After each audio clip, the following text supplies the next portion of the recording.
1, 2, 3.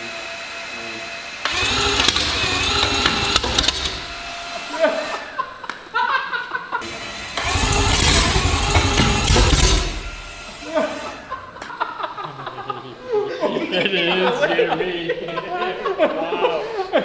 You almost lost your hair. That's okay. Oh my god. Okay, let's go for it again.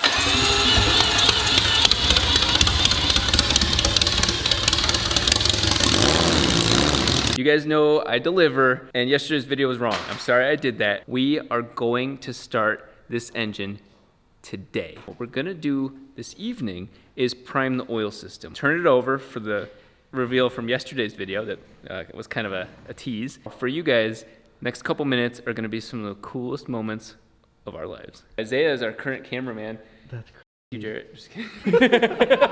That's rude. That is rude. Sorry, Jarrett. Yeah. I love you. Although he did talk about banging my mom on today's Instagram post. Isaiah was the one who actually told us to prime the oil system with the drill.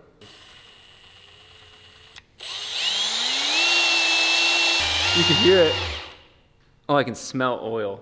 But this is high zinc oil. Do it. I can't. No, do it. Do it. It's not gonna hurt. It's not gonna hurt.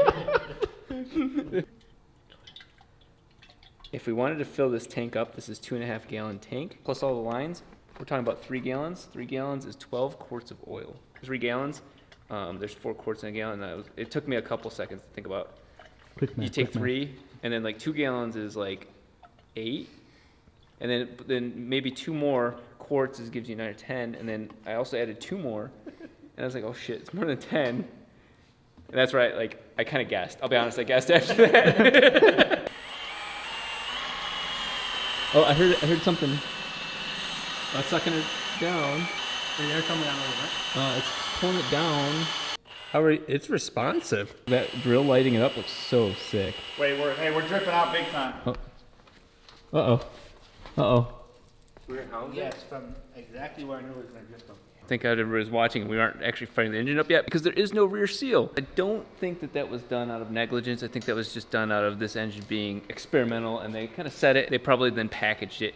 Forgot to finish the rear. We've got a rear seal on just for testing. It's from the 3-rotor. Obviously, we'll replace it and put a good one on there because why cheap out at this point, right? But for the sake of you guys, the show goes on. Oh, it's doing it. Looks like gum. Oh, that's probably all the like building greasy shit. The rear seal. Okay, I see little chunks of things. There you go. You can see there's shit in that filter. We're about to take the little screen out and look at it directly. There we go.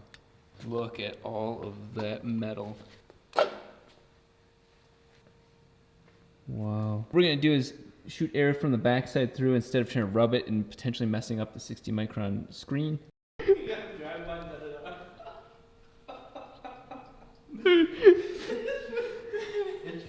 I offend you recently?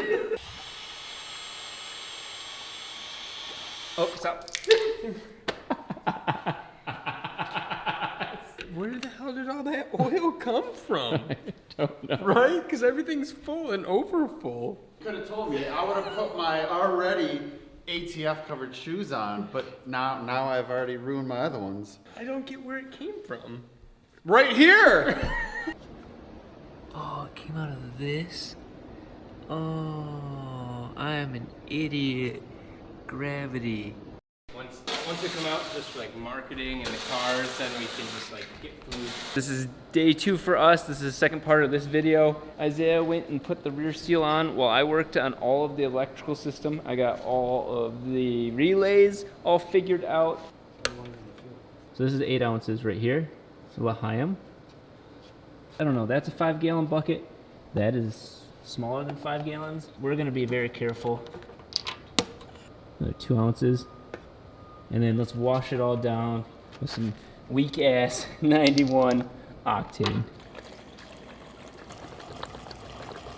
What's very fascinating about these brushless pumps, there is a yellow line that runs to each of the pumps, and when you ground that line, the pump will run at 50%. I only have one pump running at 50%. I'm gonna go ahead and log into my laptop now, start testing all the sensors, as well as all of the PDM relays to fire up the fuel system. It's gonna have to be a little button, fire up the ignition and the starter. I took a little bit to get used to the smart wire setup, and you can see that the panel is kind of working, but not really. That's my biggest problem right now. I wanted to press the button to turn it on. Instead, I've gotten this far, so I can turn on and off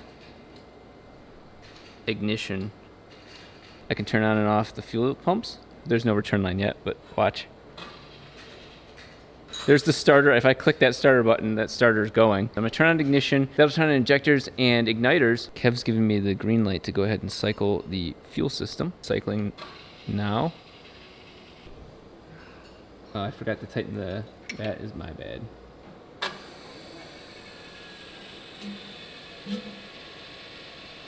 We're pulling 6 amps. You can see we're using just about 6 amps, which makes sense because it's one of them, and it's only half power for that. If we unplug that yellow line right there, it'll go full. It'll probably be 12 amps and full power. I've certainly exceeded my weirdest setup ever because we wanted this isolated over by the whole fuel system. That is the regulator. This is where the fuel pressure sensor would go. Never in a million years would I've ever built a fuel pressure sensor to go way below the car. So I had to improvise. This is basically a returnless line that's pressurized in the same vicinity as the fuel rail, except it's got this janky setup where I will now plug in a closer fuel line pressure sensor and then adapt it accordingly. If it works, it's good. Air temp sensor's reading 83 degrees, which is what it feels like it's in here. Fuck. And then we're gonna go ahead and put on the fuel pump. And it's reading 66 psig. Oh, and of course it's saying oil pressure's right there, or fuel pressure's on right there. At least we can see it running. And I can't press these buttons yet. They don't do anything. This weird ass setup works. What we're gonna do next is run another dry sump test run while we're waiting on Isaiah to come back with extra length of vacuum lines for the intake manifold sensor, because it has to plug into the ECU. You know, the sensor goes in right there and then plugs into the manifold. Mine wasn't long enough because, again, how often do you run a car that doesn't look like a car in the air? Yeah, oh, there it is. There's the nipple. Oh, that's the shot.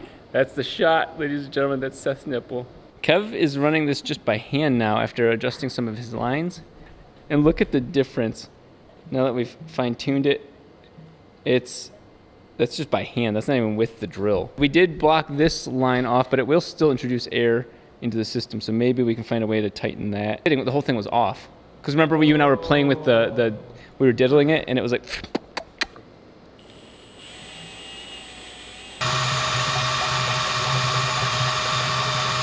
That definitely looks like we don't have any howling coming from the bell housing or the rear main anymore. Check that out. We're all fascinated by all this, but what we're about to do is use the oil pressure sensor to test oil pressure. Oh my God. Guess, just guess how much. 60? 80. No way. Yeah, here, wait, let me get That's not even 2,000 RPM. Here, I'll do the low mode. Okay, go for it. Okay, that's 24 PSI. High mode. So low was 550 RPM? 550, yep. And then high was? 2,000.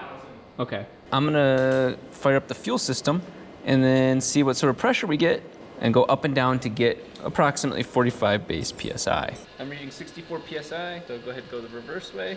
It's coming down. We're at 63, 62,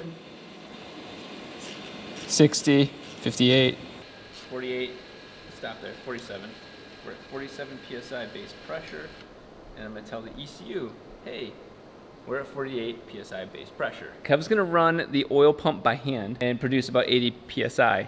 I'm gonna go ahead and flick the starter. I'm just gonna turn off the ECU because both ignition and fuel will try and do their job and they will try to start. So this is just simply an engine rotation test. See what sort of RPM that starter creates. We don't know. I only have an on-off for the starter. So it's gonna be on, and then I have to turn it back off. Kev's gonna go ahead and start probably 2-3 seconds before me, and then I'm gonna hit the starter. Go ahead. 1, 2, Okay, we're good. Sounded good. That sounded really good. That was moving quick. That's a fucking four rotor moving. Billet for. Billet four Billet. rotor. Billet. We're gonna go ahead and do it again. Go ahead, give me a 2-3 second lead time.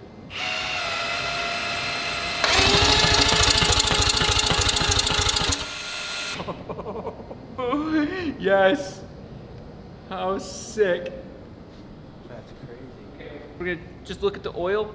Now that we've got everything moving, make sure everything looks good, nothing crazy in here, and then we're gonna check everything, and we're gonna go for a first fire.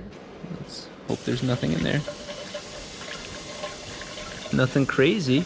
There's some little black things in there. There's a little bit of some of the stainless steel braided line, and we thought we would. I was trimming the stainless steel and I was being not careful. There's the slightest bit. If you want to fire up some light, look at this. That is a small piece of stainless steel. Oh yeah.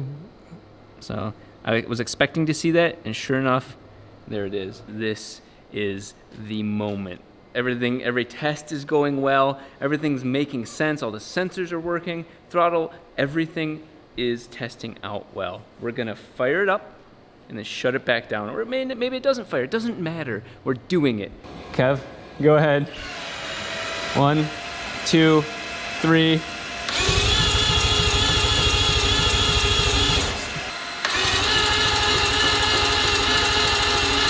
I'm going to check the ignition circuit, make sure that the ignition system is actually getting power to here. This to here. That's getting 12. That's getting nothing. This is gonna go really quick. This has a diode in it, meaning you can only have the relay go one way on the signal lines. So I have the power for the relay and the ground for the relay on the wrong sides. It's so sick to like just have a very clean setup in the air. We know what's going on. We were going to run this so Kev could modulate the throttle. The downside is because we put the alternator in fully and properly now, the belt is just still too tight, even with the smaller, less or higher spinning pump. So we're gonna go back to spinning the drill. Okay, I'm gonna go ahead and prime the ignition system. The ignition system is on, ECU is on. We're gonna go ahead and prime the fuel system. Fuel system is primed. And Kev, 1, 2, 3.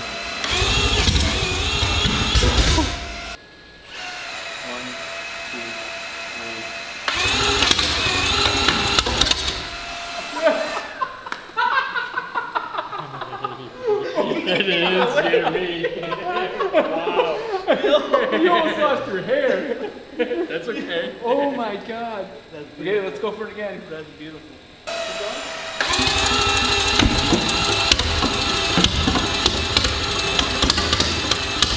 Okay, let's stop it.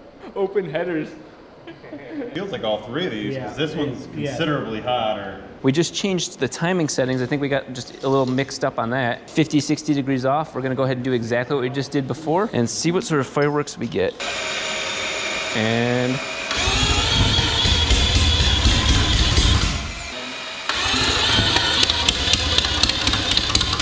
that seemed way more consistent. I'll try and give it a little. Oh yeah. If you control the throttle, I am ready for you.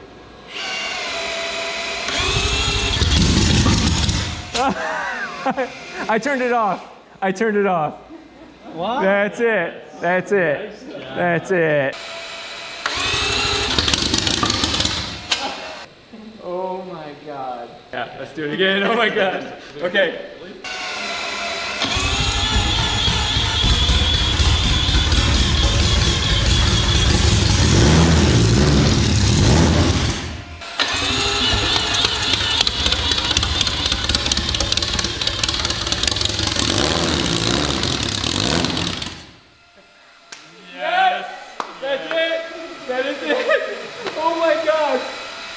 That's it. We fucking fired up the first Billet 4-rotor. I pulled master power. That is a world first. That is a world fucking first. That's not even real. We did it.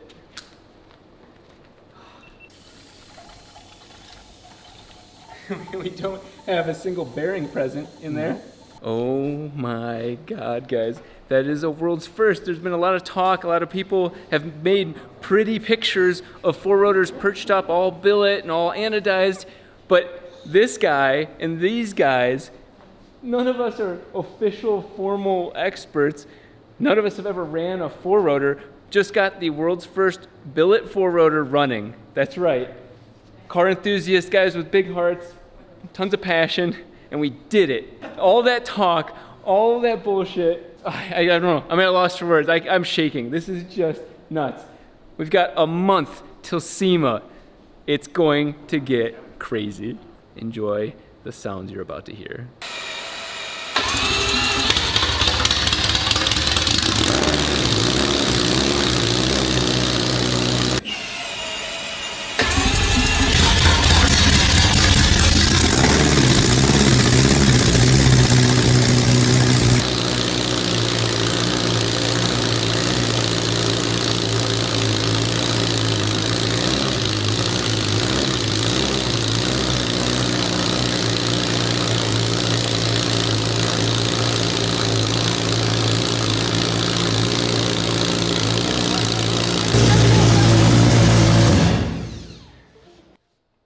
Drill quit. Oh. Yeah, brother. Hell yeah. That was an idle by itself. He's like a cock. Yeah, and then you're like, go, go, go. I was like, fuck yeah. That's just open header, four rotor. Just pretty good. It sounds awesome. It was stable. That's the Adaptronic M6000 firing all that. That's the Kevin Dahm oil And alarm. oil alarm. David on the throttle. Obviously, it's taken a whole group of people to make this happen. We did it. We made it happen. Okay, you guys know the next whole video series is just gonna be nuts. I don't even have to tell you that. We've got 1 month to SEMA. You're gonna see this in that car doing some crazy shit.